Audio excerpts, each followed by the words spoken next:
Two Bernie Sanders-aligned Maine progressives have just exited the Democratic Party, stage left. Gone. Now, yesterday, the Associated Press reported that progressive Democratic state representatives Denise Harlow and Ralph Chapman had unregistered themselves from the Maine Democratic Party in protest. Now, protest of what? Well, it turns out they're not very happy with the Democratic Party not fighting hard enough on environmental issues, as well as a lot of other issues. But I think the main thing that was addressed here in the article in The Observer was environmental issues. Now, Harlow told the Portland Press-Herald, "Obviously, this is not a decision that I have taken lightly. I've been a member of the Democratic Party for my entire adult life, and have proudly represented part of Portland in the legislature for 6.5 years. I continue to be aligned with the core Democratic values." She added that the Democratic establishment marginalized independent thinkers and that lobbyists have gained an alarming control over the state government's representatives in Maine. And of course, it's not just in Maine, it's happening all over the country, where you have more control from lobbyists and big corporations over local government. Now, the Congress, they're gone. They're already bought and sold. So now they're going to the state legislatures and they're buying them as well. And so it's not going to be too long until we lose complete control of even local government. And again, I think largely we already have. Mm-hmm. Now, Chapman and Harlow endorsed Senator Sanders back in the 2016 Democratic primaries, along with about 30 other state representatives. Now, look, I remember going to the reason why they left the Democratic Party.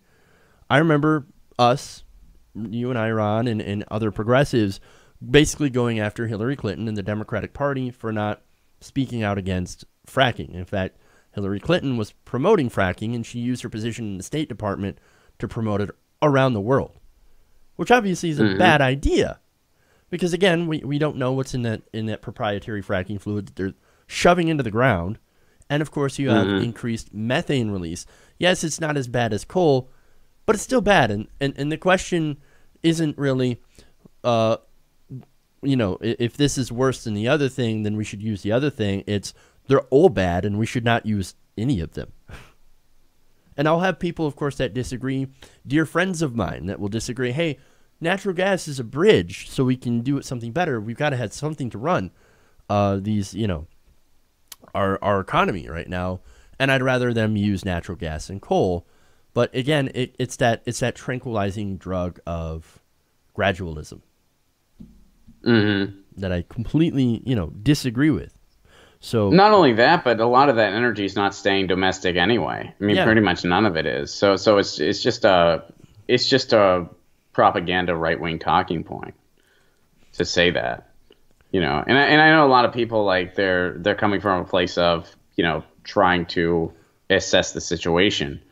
But the reality is yeah, I mean, so much of that energy from fracking, I mean, almost none of it's staying domestic. I mean, this is just exploitation of land to just pad the pockets of oil company CEOs. That's really all this is. And even if it was a domestic energy solution, it is at best a Band-Aid on a broken arm. I mean, it's more than time for a Green New Deal. And the fact that the Democrats are not looking into that at all. I mean, it's really, other than some nice flowery verbiage, it's not even really part of the platform. And I can see how some people are tired of that being swept under the rug. They're tired of the whole all of the above approach on energy, which is basically, again, a Republican talking point that the Democrats are embracing. I can see how some people looking forward, they're saying this is too big to ignore and we can't compromise on this. And, the whole like, hey, we're pretty much corporatists, but we're okay with gay people. That's not cutting the mustard anymore as a progressive option in the United States, and people aren't taking it. Yeah, and, other problems, of course, with the Democrats, I mean, to illustrate how corporatist the Democratic Party has become when it comes to these oil interests, you had Hillary Clinton appointing an oil lobbyist to head her transition team. And do you remember her going out and speaking out against Dakota Access? No, she was completely silent. Oh, not only was she completely silent during the election, has she said anything about Dakota Access afterwards? No, absolutely not. Yeah, I don't seem to remember that either. Kind of seems like that during this entire election, environmentalists had very few good choices. I mean, on the one hand, you have Donald Trump, doesn't believe in climate change, thinks it's a Chinese hoax. And then you had Hillary Clinton, which seemed to accept the science and champion some very weak reforms. And that's all she did. Basically, it was status quo. Oh, let's do more, let's do more fracking. Let's close down some of the coal plants, which is nice. But unless you have something to replace that with, then you're just going to piss off a whole lot of coal miners, which is exactly what she did in West Virginia. Right. Basically, yeah, the status quo, unfortunately, it's not working. Right now, we need nothing short of a green energy revolution to curb climate change, to curb the worst effects of climate change that we're going to see. And we were not going to get that with Hillary Clinton. At least with Trump, I mean, Clinton's incrementalism would not have solved the problem. It would have, yes, cut down emissions a little bit, but overall, our emissions are still way over what we need for 2 degrees Celsius in order to hit that goal. Trump, ironically, Trump going in full reverse might actually be enough to get people on track for a Green New Deal, as you were talking about. And I think that might actually be one of the positive things about a Trump presidency and when it comes to climate change. Do you agree? Well, yeah. I mean, you don't really get significant change until you reach a point of crisis. And if there's one thing the Trump administration is going to do, it's going to get us to a point of crisis in many areas, be it healthcare or whatever else. Now, that's why more people are ready for single payer than ever before. They're seeing how catastrophic the AHCA is. And there's never been a point in our lifetimes, Jeff, where you have people getting into their town halls screaming at their elected officials to support universal single payer health care. That's happening now, and it's because people are so tired of the status quo, and they're seeing through the bullshit now. That's why it's time for a significant progressive legislation in the Democratic policy if they want to win.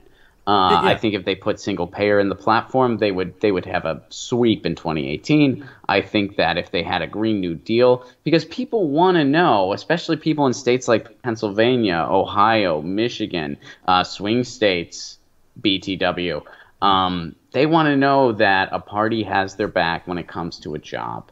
And they'll go along with the Green New Deal. People want that. People want to get off of foreign fuels. People want to get off of gasoline. Yeah, people want that. They're not against it. And people would respond as long as you had their back for a job. When people get sensitive, it's when you're going to take their job away and replace it with nothing else. And that's where Hillary Clinton's messaging failed. And that's where a Green New Deal would have filled those gaps. So yeah, I mean, the time is now for a Green New Deal, and I can understand how some people, elected officials and otherwise, feel like that's a dead-end road with, certainly it always was a dead-end road with the Republicans, and now they're feeling like it's a dead-end road with Democrats too. Thing is, let me give you some numbers. There's a Gallup poll taken last year, so this was the height of primary season when people were actually paying attention. They did a poll, Gallup did a poll, that found that 73% of Americans now prioritize alternative energy over oil and natural gas. That is 89% of Democrats and 51% of Republicans. Even a majority of Republicans are like, yeah, alternative energy makes sense. Maybe we should develop that instead of just sticking to oil and natural gas and coal. And look, even if you can remember the town hall where Bernie Sanders was in West Virginia talking to coal miners, and he, basically he was asked by Chris Hayes, there was somebody there that was asked by Chris Hayes, hey, would you give up your job working in the coal mines for a job maybe in like green energy or something that paid the same and had the same benefits, or paid better and had better benefits? And the guy said, absolutely. Yeah, of course. Why work in a coal mine when you actually have better jobs? But see, the people in West Virginia, and they don't have those opportunities anymore because all they live in is an area dominated by the coal industry and politicians purchased by the coal industry, and that's all they invest in. And so it is like I mean, they're in a bad way because coal is dying. It is being phased out. It is getting too expensive to do coal now. And that's, I think, something that a lot of pundits tend to gloss over because it is more expensive to focus on just coal. But these states, these areas have all of their industry based around just coal. And that's a stupid thing to do. Look what happened to Detroit when they based their entire economy in the auto industry. It doesn't work out very well. That's why people in Appalachia right now are struggling so hard, and that's why they're willing to vote for change, even if it comes in the form of Donald Trump. You got to give people opportunities. If you're going to shut down their main job, you got to give people opportunities. You got to give people new jobs to replace those.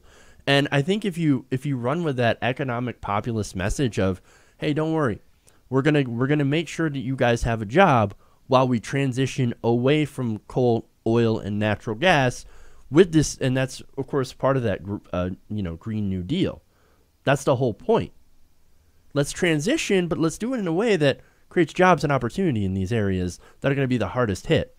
And you do that, people, even a majority of Republicans, are going to be on board with investing in alternative energy. This is not a right and left issue. It's a jobs and economic and opportunity issue. Hey everybody, thanks for watching this video. If you want to see more like this, please hit the subscribe button below. And if you want to support truly independent progressive media, please consider becoming a patron at patreon.com/TYTNation.